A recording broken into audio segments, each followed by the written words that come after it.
I'm fortunate that my career still fascinates me, but after many years designing houses, I'm often shocked to see so many poorly planned spaces, especially bathrooms. It does not have to be this way. How many square feet does a typical bathroom need? Is there a standard size? Is 30, 40, or 50 square feet enough? What works comfortably? Stay tuned to find out. What we want to do today is look at the typical bathroom that you can see in most houses or apartments or condominiums, the kind of bathroom that is ubiquitous. The sink, toilet, tub, shower, very common. But there are some specific dimensions to it that make it better, or a little bit better, or a little bit larger, or the minimums that you should know about if you're planning these types of bathrooms. First, we're going to take a look at 3 different houses and 3 different types of bathrooms in them. And the first one is going to be in our Brentwood model here that you see. And we will open our plan. This is about a 2,000 square foot, 3-bedroom, 2.5 bath house. You can see that it has a very large primary bath there in the rear part of the house. But what we're going to focus on now is this bath number 2 over here next to these 2 secondary bedrooms. And you can see this bathroom, though it's not labeled on here, it is about 9 feet long and 5 feet wide. And what I want you to take notice of first is the 60-inch by 32-inch bathtub. That is a very typical standard bathtub that you can get kind of off the shelf from most manufacturers. They also make a 30-inch wide bathtub with 60 inches in length. That's also a very typical configuration. The 32-inch gives you just a little bit more space and a little bit nicer tub.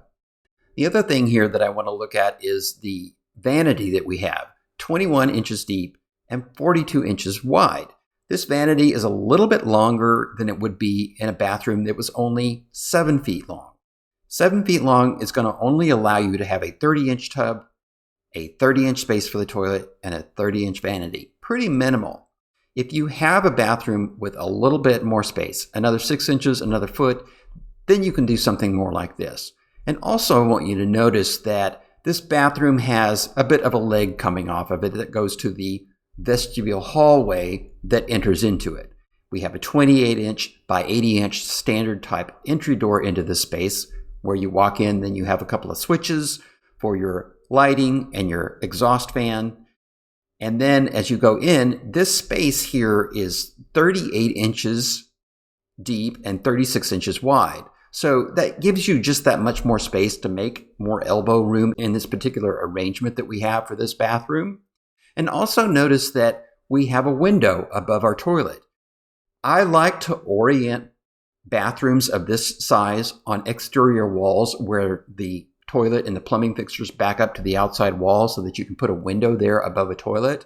I know that in some cases you might be in a climate that has freezing weather and that may not be the best solution. But in most cases, this is a perfectly acceptable way to do this. And getting that window, that natural daylight in the space, I think is really important. There are a lot of houses being done now where they don't put windows in the bathrooms at all. And I find that to be a real miss. It's not that hard to do, and I think it's something to plan for and look for when you're putting together house plans or looking for a house or setting up a spec house. So let's go down and take a closer look as we get a better picture of this type of bathroom that we have. We'll put the roof back on the house, and you can see here we have a long hallway. This house has a courtyard, as you may have noticed when we started. And that hallway comes down, has these big windows that face the courtyard. So this is always a very bright space with natural daylight, which is great. And then we have a very large vestibule here that goes into the laundry room, this bathroom, and the other 2 bedrooms, which I think is a very nice arrangement. It feels very spacious, even though this house isn't huge. Now let's go ahead and enter into our bathroom here. And you can see how we have this configured. We have the mirror, which you see is black, but it's actually supposed to be a mirror. When you render it, it does a reflection. Then you can see we have our sink. And let me back up just a little bit again and show you the vanity. We'll have doors that go underneath the sink part. Then we have 4 drawers to the left of those two doors to make and complete this vanity cabinet. And then you can see another thing I want to point out is that I've arranged for the shower head to be on the left-hand wall rather than on the wall with the other plumbing. And the reason we can do that easily here is because on the other side of that wall is the laundry room. There's already plenty of plumbing there. So having this where you can reach in and turn the shower head on without having to reach behind the toilet makes this just that much more convenient. Wanted to point that out. Lighting wise, you can see we have a light fixture there above the shower. There's a couple of light fixtures above the sink area. There's many different ways to do lighting. I didn't want to go into too much detail on that in this, but just mention that lighting is important and you need to make sure that it is well illuminated, because when people are dressing and grooming themselves, they need to be able to see themselves well, especially around the face, especially when they're looking in that mirror and getting that reflection on them. Also notice that we have a towel bar. You will always need the towel bar in the space somewhere. And in this case, we've got a 24-inch long towel bar opposite the toilet space. What you can't see here is the tissue holder, which is on the side of the vanity cabinet. Now let's turn back where we can see sort of outward from this bathroom here. You see that nice hallway space looking out into the courtyard. We've got natural daylight coming from that direction as well as we have the daylight coming from the side of the house. A really great arrangement, I think. So we're going to cut the roof back and go back out and take an overview of this again. And you can see how this fits into the whole scheme of the house. It's a smallish bathroom, but it's not too small. At 9 feet by 5 feet, you got 45 square feet of space in that bathroom, plus that roughly 3 by 3, another 10 feet of square feet where that vestibule enters that bathroom. So you have a total of 55 square feet on the interior space of that bathroom. If you add in the square footage for the walls surrounding it, you're closer to 60 square feet of total square footage to create that bathroom space. Now let's go back out here, and I want to move on to the next house on our list, which is the Corona model. And this house is much smaller, but I have placed it second to show you how we've configured a bathroom in a very unique way. So let's get into it here. Let's open the plan, and there we have our bath number 2, and it's between bedroom 2 and 3. We have what's termed a Jack and Jill bath. Some people are not that fond of this arrangement, and I would agree that in some cases this may not be the best way to have a secondary bathroom, is something that's shared between 2 bedrooms, because it does get into a little bit of a privacy issue if there are 2 children and they are a boy and a girl and they need their privacy, and it kind of impedes that a little bit. So that's something to think about. But nevertheless, we planned this house with a Jack and Jill bathroom. So overall, this bathroom is 9 feet 10 inches long and 5 feet wide. Goes back to that 5-foot width for that standardized tub. And here we have the 30-inch wide bathtub that creates the shower stall and bathtub for this space, the little bit smaller one. And we did that so that we could fit the toilet in here and make space for those 2 pocket doors that we have that enter into this small bathroom. But overall, we've got about 50 square feet of space on the interior of this bathroom. So let's go in and take a closer look at what we have arranged here. The countertop is a little bit longer than 5 feet because I've made the wall. If we go back, you can see the 2x6 framing for the plumbing wall there behind the toilets for this, and you'll see the powder room is there on the right with its toilet. And I had a little bit of space left over, so I gave it to a vanity. Just a couple of inches extra makes that a little bit nicer of a vanity space to use. And you can see we have mirrors. Now, I've also placed a window above this vanity, a narrow and tall window to get in that natural light. This window could be fixed, it could be casement, it could be a different type that slides up and down. Whatever you do there, just making sure that you have some natural light in this space really makes a big difference. And especially because you're looking at the mirrors next to that window, next to that natural daylight, makes seeing yourself and grooming yourself much nicer during the day. You can also see that we have storage space under the 2 sinks, and then we have a bank of 4 drawers in the center of this cabinet configuration. A couple of plugs. What you could do here that I don't really show is have medicine cabinets behind those mirrors, and it probably would be a good idea to have 2 small mirrors with a medicine cabinet in them, or one of them be a medicine cabinet, whatever works better.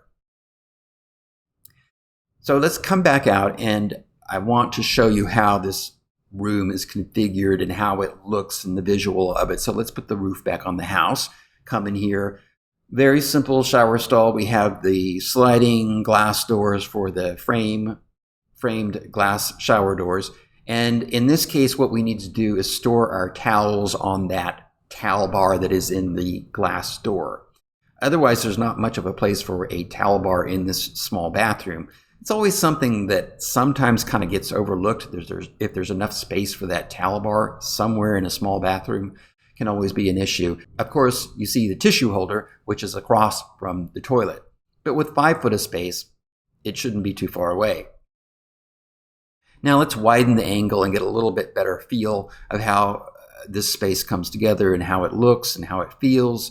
The vanity has 2 lights, one above each sink, and there would be switches, which in this case I'm not showing on here, but there would be switches on either side of those pocket doors to operate those lighting and the exhaust fan for this space. So let's turn back around here, and then you can see how I've jogged the wall there where it thins back down to a 2x4 framing where the pocket door begins, and then we get that extra 2 inches in our vanity top. So this is a little bit larger for a common bathroom, the almost 10 feet and then the 5 foot width being a total of 50 square feet. You can, as I have mentioned, and I can show you here in some examples, you can get smaller bathrooms in a little bit less square footage. And a lot of times that's necessary, and a lot of times it's helpful when you're laying out plans to have a little bit less space in bathrooms. For example, if this house had a bathroom for each bedroom, could probably make each bathroom 5 feet by 7 feet, which would only be a 35 square foot bathroom. They would be 2, but you would have a smaller space, and then it would be taking up less room in the house. Also, just note that the powder room here is 5 feet by 5 feet, and that 5 feet aligns nicely with that standardized bathtub that we have going on there. And I think that that's something that you want to keep in mind when you're laying out floor plans.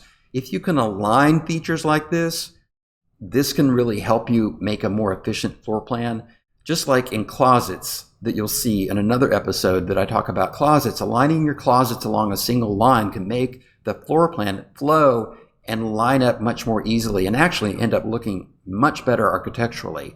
This house is a very simple 1,600 square foot, small-ish house, but with bedrooms of almost 13 by 11 in the secondary, and then a large 17 foot by 13 foot primary bedroom, and an enormous 13 foot by 7 foot walk-in closet in this house, you've got some really nice spaces to work with. I'm digressing a little bit, so let's come back out of that. Okay, now let's take a look at our next example here, which is going to be in the Ventura model that I have. This house is a 4-bedroom, 2.5 bathroom, about a 2,600 square foot house. It has one large central living and dining area. It has a room in the front that's the flex room.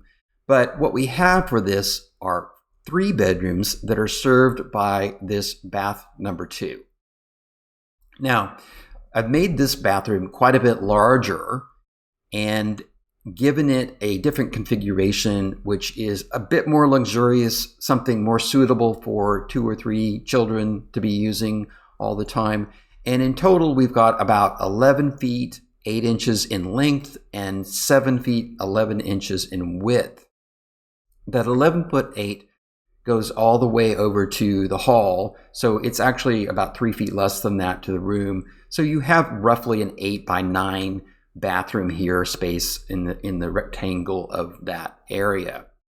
And what we've done here is on the bathtub, I've indicated to use a 72-inch by 32-inch bathtub. These are unusual to find, but they're out there. And in this case, what this does is gives us a much larger bathtub and a much nicer and more spacious shower to use in this area, which I think can be very nice, especially if it's a larger house and you have more children that are using these bathrooms. It's good to have something with a bit more space in it. And so you'll see here that we have a toilet space over here that is a kind of alcove onto its own. It's about 36 inches wide and 33 inches front to back in this square of space that we have just for the water closet. And then we've placed a fairly large 60 by 50 inch window to look into this space. That's a pretty good sized window for a bathroom, but sometimes when you have that much daylight coming into a space like this, it can really help make the room feel cheerier, brighter, just cleaner, because you've got all that natural light coming into it, which is one reason I like to do stuff like that. And then note that we have a 84-inch by 21-inch counter here, and that gives us 7 feet, so we can have a very comfortable double vanity. And then we have another cabinet on the end there that is 30 inches wide and 21 inches deep that creates an entire linen closet inside this bathroom, or storage closet for towels and anything that would be being used in the bathroom. Now, I want to take a look here and mention also that I've placed a little bit wider door than normal, a 30-inch by 80-inch instead of a 28-inch by 80-inch on this bathroom, just because the bathroom is larger, the house is a little bigger, to kind of relate to the rest of the house, just to make that opening a little bit wider, kind of relates to the square footage of this total house. So as we enter here, you can see how this is laid out. It's a very comfortable space. There's lots of room. Lots of room to set things down. You have a really good sized shower area. We have space for towel bars in a couple of different places on the shower door glass or in this alcove where the toilet is sitting. And then as you go back around, you can see in relation to the rest of the house, it's kind of a straight shot from the living room area. If you have children and you're in your living area and you're trying to get them up in the morning and get them out, you'll know who's coming in and out of that bathroom. You can kind of keep tabs on them because you kind of see that door right there off of the living and kitchen area. Just a thought, it doesn't have to be that way. You could arrange it a little bit differently or not have a doorway there at all. But just something to think about when you're laying out these floor plans is how these rooms relate to each other as you go through these houses, as people live in these houses. So let's come back out here and zoom into an overhead view so we have a good feeling for what this space looks like in relation to the rest of the house. You can see over there to the left, there's a primary bath. It's a very large spa-like situation with a walk-in shower and glass block and a footed tub and separate vanities.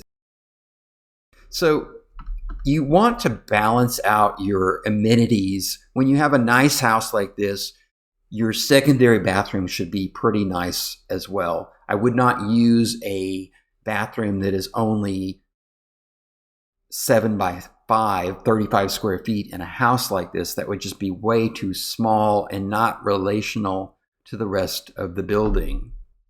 Something to think about. So let's go back out of here and just think about the different variations that you have on these bathrooms.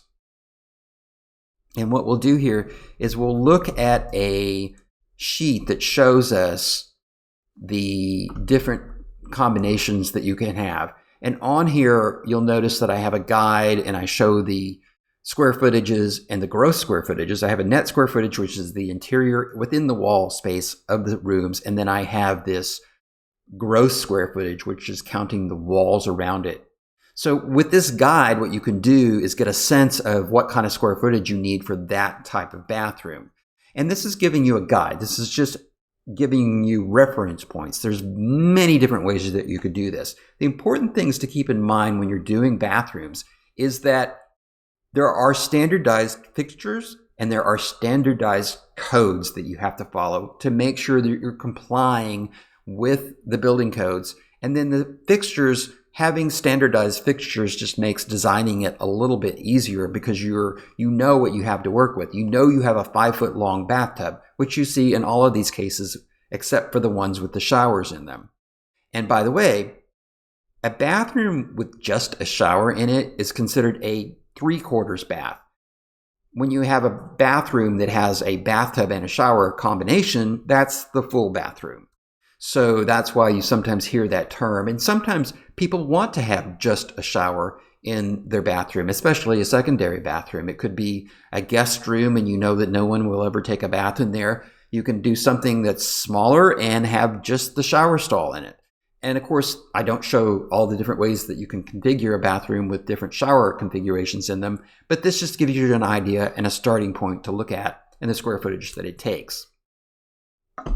So hopefully that's helpful to having a sense of designing the common bathroom, the bathroom that you see almost anywhere. This would be a bathroom that you would find in apartments, condominiums, smaller houses, secondary bathrooms, and having this sort of guide point of where to look at and what kind of configuration that you might want to consider when you're designing a house should help you quite a bit. So let me know in the comments what you got out of this, what questions you might have, and I'll be happy to answer them for you. Thanks for watching. Thanks for staying until the end. You're becoming a real home design pro. Please like this video and subscribe so you know when new content is posted. Watch this video next on Powder Rooms for more home design know-how.